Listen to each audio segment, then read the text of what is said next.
Good evening, Mr. and Mrs. Jones. Thank you for coming into the school today and bringing Mary with you. And of course, as you can see, our principal, myself, Mary's teacher, and our educational assistant is here. Thank you, everybody, for being a part of this meeting. With that said, we're going to jump right into it. Okay, so first and foremost, we're here for the sole purpose of Mary to implement an effective support system geared to her betterment, refining Mary's quality of education, her environment, and life. So we are in agreement to say that the reason why we're here is Mary's easily distracted and does not follow routines and directions in the classroom. So we also agree that the focus is on Mary to help her learn more easily so she displays more desirable behavior everywhere she goes. She is 5 years old, diagnosed with ASD, and expresses a an age-appropriate um, behavior, but she's unsuccessful at accessing the token board that she's earned. And Mr. and Mrs. Jones, you've expressed that she not be allowed to go for recess or play with any toys or any such thing. All you want her to do is to learn, and that's the same thing that you do at home with her. And so her preferred items are taken from her, basically.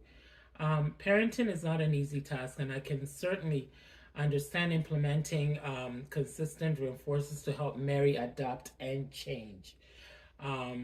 However, taking away her tokens that she's earned for good behavior is, considered, it's really a form of punishment. Punishment is not an easy fix without resolving the actual issue. It can prove to be harmful. Now she might withdraw, okay, and get into quick fights with her peers, and might even exhibit self-induced behavior. Not going out for recess and staying in a classroom for the entire day is unhealthy. It's unethical, right? It would most likely cause her behavior to escalate, which leads, into frustration. You will not see the desired behavior you're expecting from Mary due to the aggression gained from her things being taken away. So she might restrain herself from misbehaving just for the moment, like temporarily, because of fear or pressure. And so then she's most likely to repeat that undesirable behavior because it was basically enforced by authoritative measures, right? So as you can see, you have not been able to get her to stop the behavior because she's still, even though she's still on timeout and you implemented those ideas that you want us to take on, it hasn't changed anything. Am I correct? So can we agree that if the method worked, then for as long as you've been using it, we should see some desirable changes, right?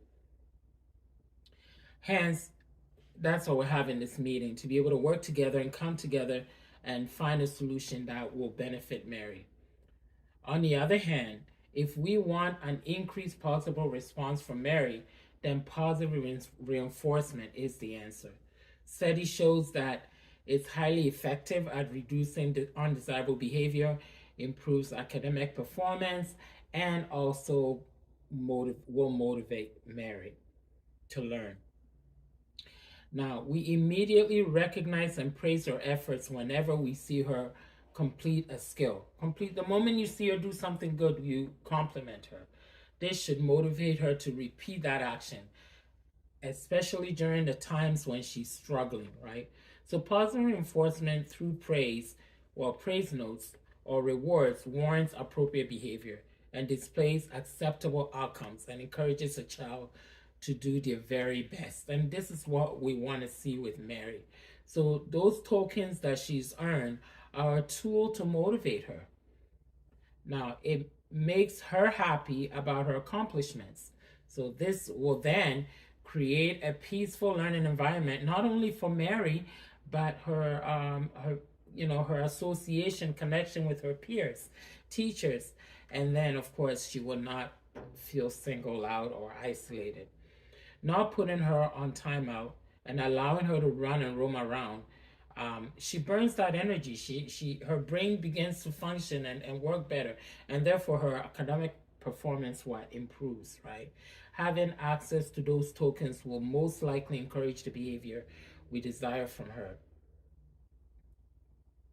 So getting verbal praise or rewards for accomplishing a task or putting in the effort will cause Mary to do it again, making her successful, not fail. Okay? Even when I'm encouraged, I do more, right? So is this not the game plan? Isn't this what we want for Mary, to plan to motivate her and make her feel valued and engaged in class participation? It certainly builds her self esteem to want to try new things, beginning with immediate feedback causes response consequences that are positive, right? So on the slightest thing you see her do, be willing to motivate her. With positive reinforcement, it's important to validate her effort. Encourage her to want to learn more as her grades improve. So learning more keeps her busy, okay, and therefore any disruptive behavior while expecting to be rewarded is expected. So even the dialogue you have with her when she comes home from school, right? Did you bring your homework? And she'll say, yes, it's a great job, right? So verbal praise gives her attention. So it is important to focus on her little accomplishments by giving her ongoing feedback. Positive reinforcement are always better, and research has shown that it changes the behavior. The earlier we intervene, adding positive intervention strategies in her environment, the sooner we realize that the approach not only suits Mary's needs, it builds her skill set. So while removing her challenging behavior, which is what we want to see, right? It is important that as teachers and parents, like how we're all here, everyone be involved in Mary's planning, must be on the same page across the board, whether it's in a home, in the school, or out in the community. Okay, so there are learning support strategies we can put in place to assist Mary in her positive learning journey. So put her into community programs that suit her age group if you haven't already done so, right? Encourage her to make those choices, right? Whether it's swimming, dancing, allow her. She's 5 years old, but she's she can give her a little opinion, right? So we put into place positive strategies to help build Mary's skills and reduce or remove any challenges. So let's continue to make this all about Mary. As we cooperate and brainstorm together, this will definitely build positive support system for Mary. Okay, so does anybody have any suggestions at this point? Your input and ideas are valuable. So I'm getting that we're reaching a consensus now, which means that we agree to move forward with these steps. Oh, okay, thumbs up. Okay.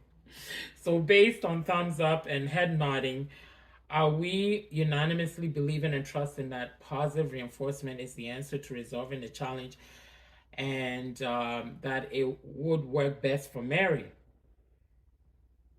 Okay, okay. It is amazing to see that we agree that this decision needs to be made.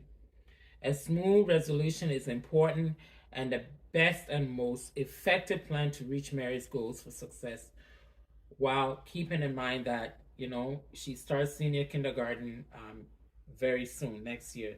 So I just want to take this opportunity to thank you so much for being here, being a part of the meeting. Keep in mind that the support system never goes away for Mary. Let us know if you have any questions. And matter of fact, here are some notes on positive reinforcement. Please, when you get opportunity, you can look it over. All right. Have a wonderful, wonderful, wonderful. Thank you so much for coming. Thank you. I'm really happy about this meeting. Please have a wonderful, wonderful weekend. Mary, nice to see you, eh? All right. Okay, everybody, take care. All right.